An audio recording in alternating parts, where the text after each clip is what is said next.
Been doing this off and on for a month straight. Just when you thought they had it figured out, they go out and have a game like last night.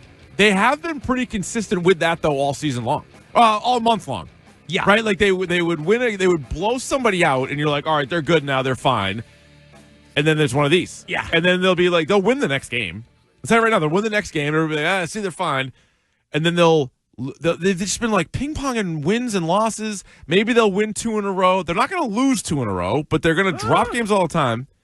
You think so? I mean, I don't know. Like, that's just what they've been doing. They're 11-10 in their last 21 games.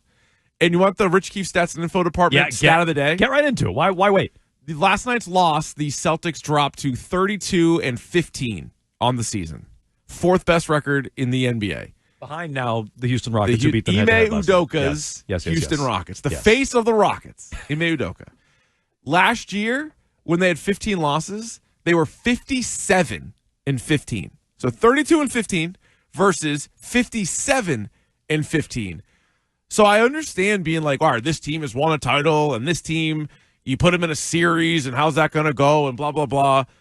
But, like, how many games can they lose until you say, all right, something's up. Something's up. Well, you and I have been saying something's up now for a little while. I think Wiggy needs the team to be eliminated before he starts freaking out. From what I heard, I think Wiggy needs them knocked out before he's even mildly concerned. Yeah. Me and him were just talking about movies for 5 straight minutes. But I wanted to ask him if, hypothetically, if they lost out, would he change his mind?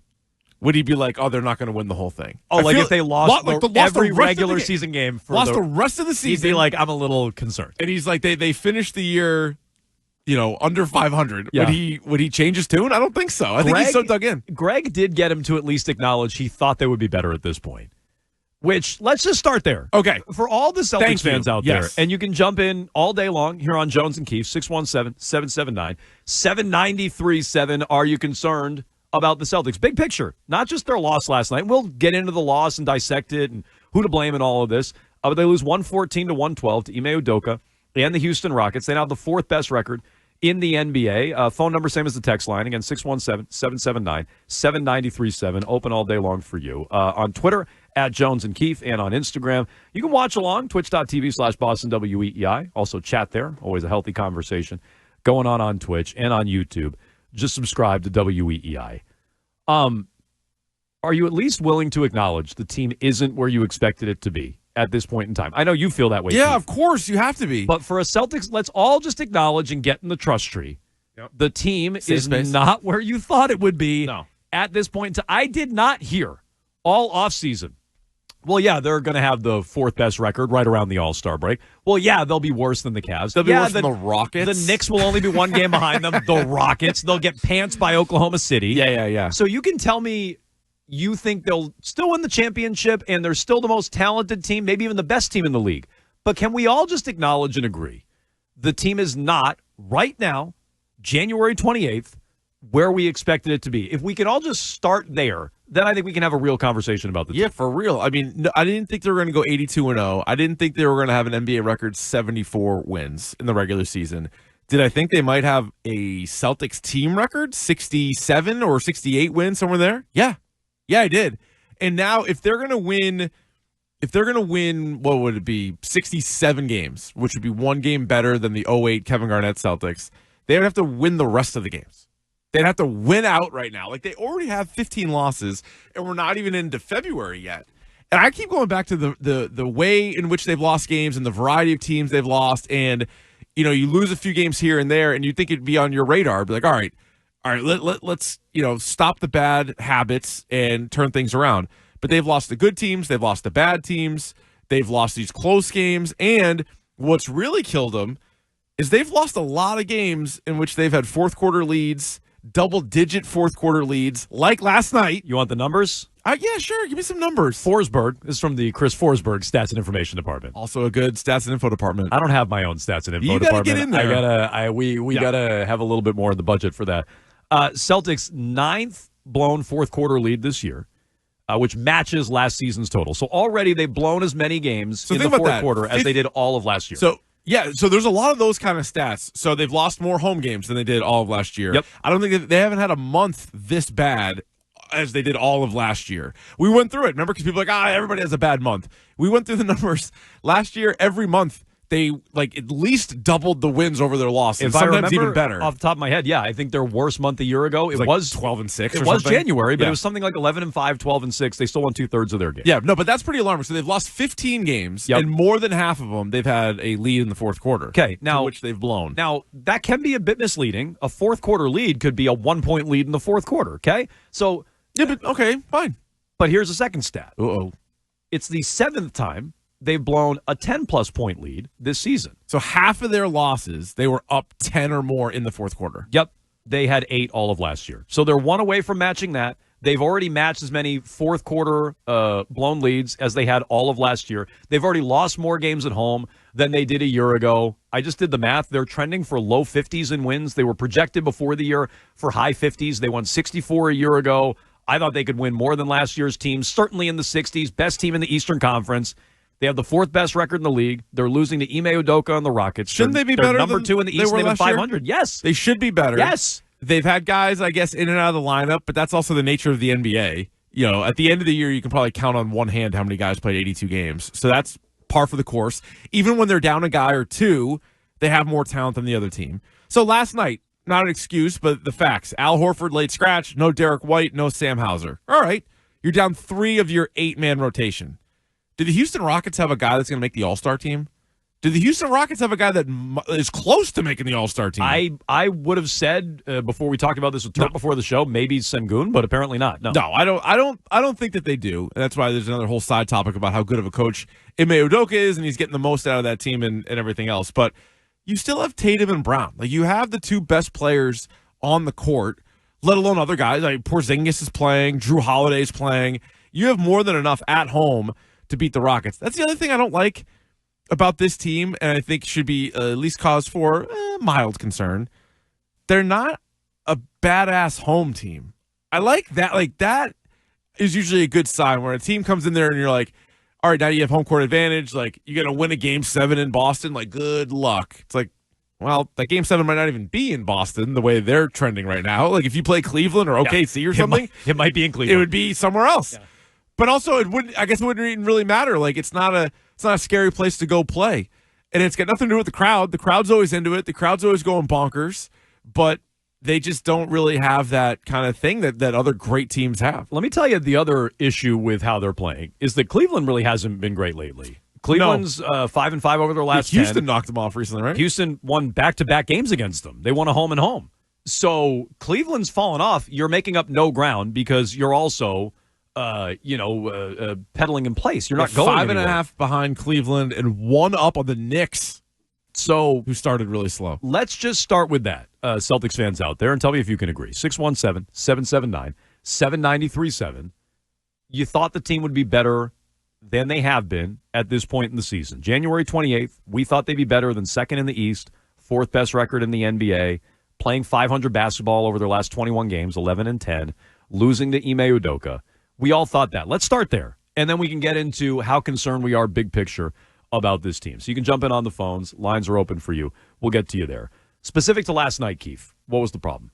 Tatum, I think, was one of the big problems in the game. You know, he was not engaged or aggressive at all in the first half. Didn't score in the first half. He had no points in the first half. He only took 5 field goal attempts. He had a very good third quarter. So he's 0 for 5. And, yeah, he turned it on a little bit in the third quarter. But I don't know if last night's the night to be as passive if you're Tatum. I think you need to be much more aggressive. On a night where Derek White, Sam Hauser, and Al Horford aren't playing, like, how many shot attempts do those 3 guys average on a given night? And you take all of them out.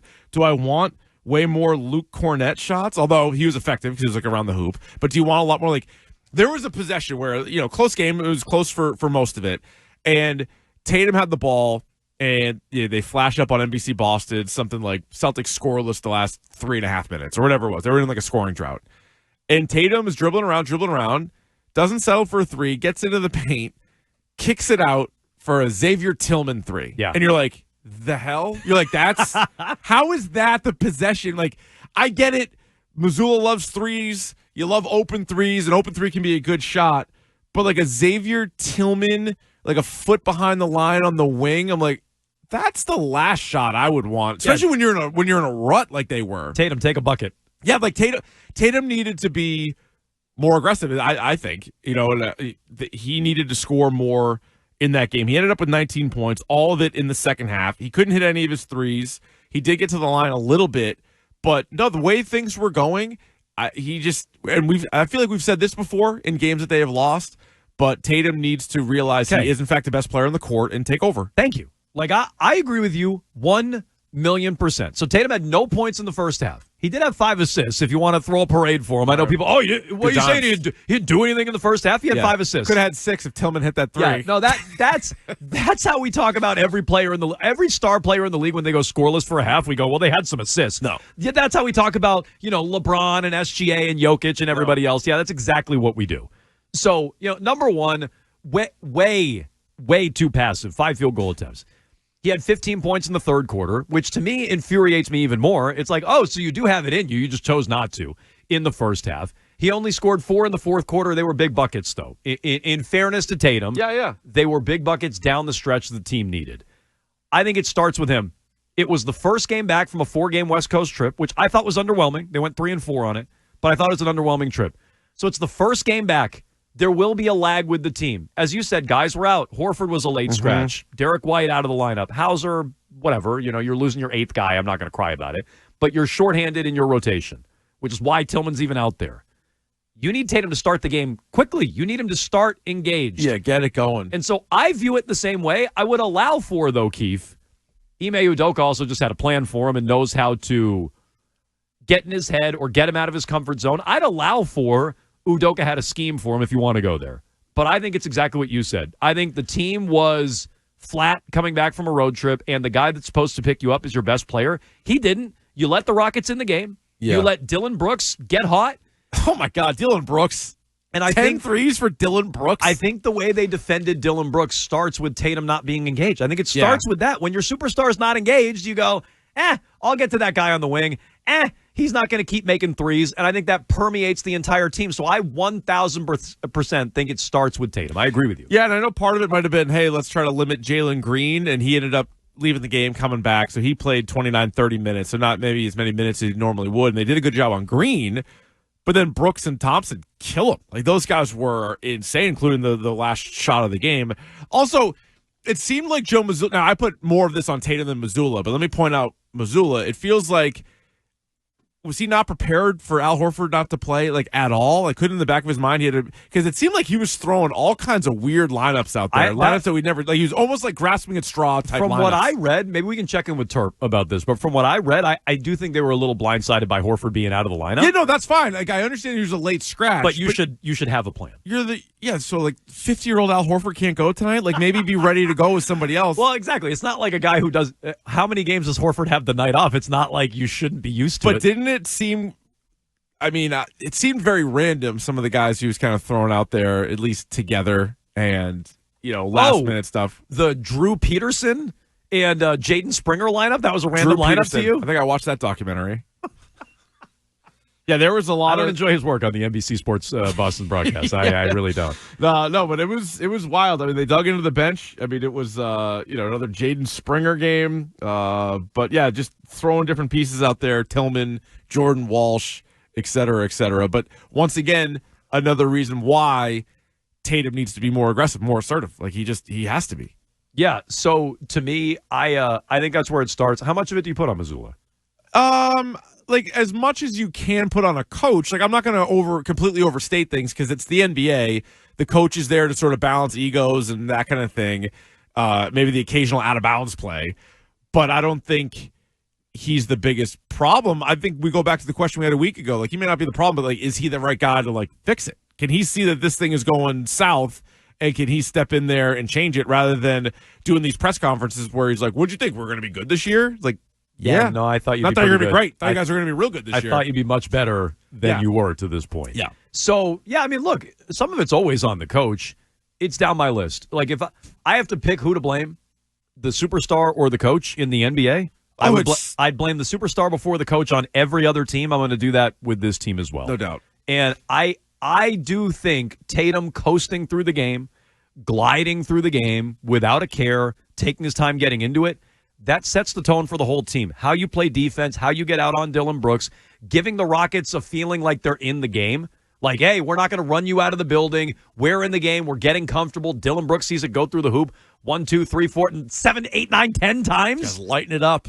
I think those are all correlated, but maybe you think we're being too harsh on Tatum. You can jump in on that as well. It's 617-779-7937. Do you put any, like, as the game's going on, I feel like we've brought this up in playoff games where Tatum's been pretty passive.